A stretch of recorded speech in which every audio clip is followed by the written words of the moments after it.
All right, so we wrap the tail, the buck, the wire form buck that I did, wrap it in paper to get a sense of what it was like, and it didn't have the shape like I wanted.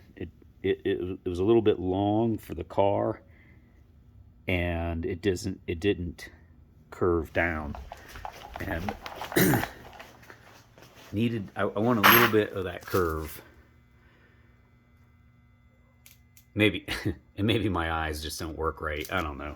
Didn't feel like it had it, but it definitely was long for the chassis. So I did a redo, and I'm glad I did because I definitely like it better. And apologies for the poor light. Got a little late here, but I do it second time, and it might turn out better. So one of the things I did this time around, and I'm learning, man. I don't know what the fuck I'm doing. Each bar that I did before I welded it on, I did the counterpart over here. I put it down on the ground and I made sure that they were the same bend. So each bar went on in a pair, and then I measured them to make sure that they were at the right distance apart on that hoop that I put in there for them, and then they were at the right height, and then I made a different bracket for the back here, and it came to a bolt. So it should help me get that round boat tail deal, hopefully. I used a carriage bolt in there. Just the flange made a nice place to weld all those rods to. But yeah, so common sense, right? I made sure each bar, each round piece of round stock married or matched its counterpart on the other side as much as possible. You're going to end up inevitably, they're going to move on you when you put heat to them. But I tried to get the distance right everywhere. I even made these hoops in here match each other as best as possible, so that so I'm maintaining the same profile of curve as we went back, and I like it better.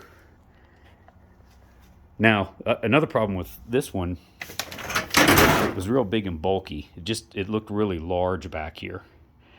And the original Blitzen, its tail section was pronounced and up high, and then the suspension and all stuck out below.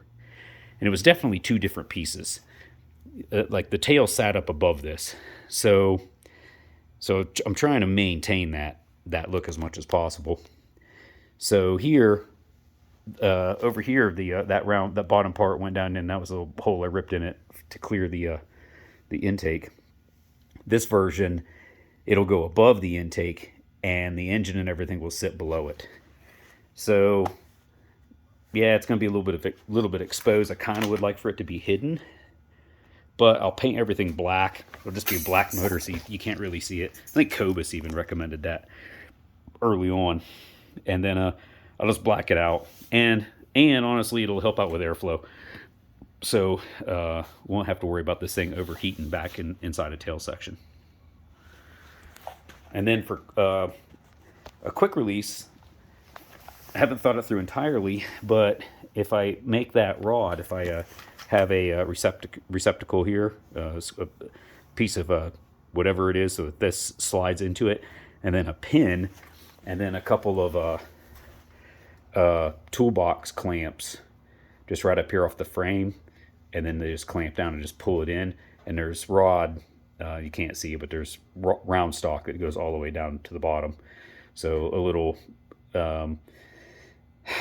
bracket to catch that round stock on the inside so it doesn't move around, and then a little clamp right there, one on each side. So with two clamps and a pin right there, I think that'll hold it in place nice and well, and then I shouldn't have to worry about it.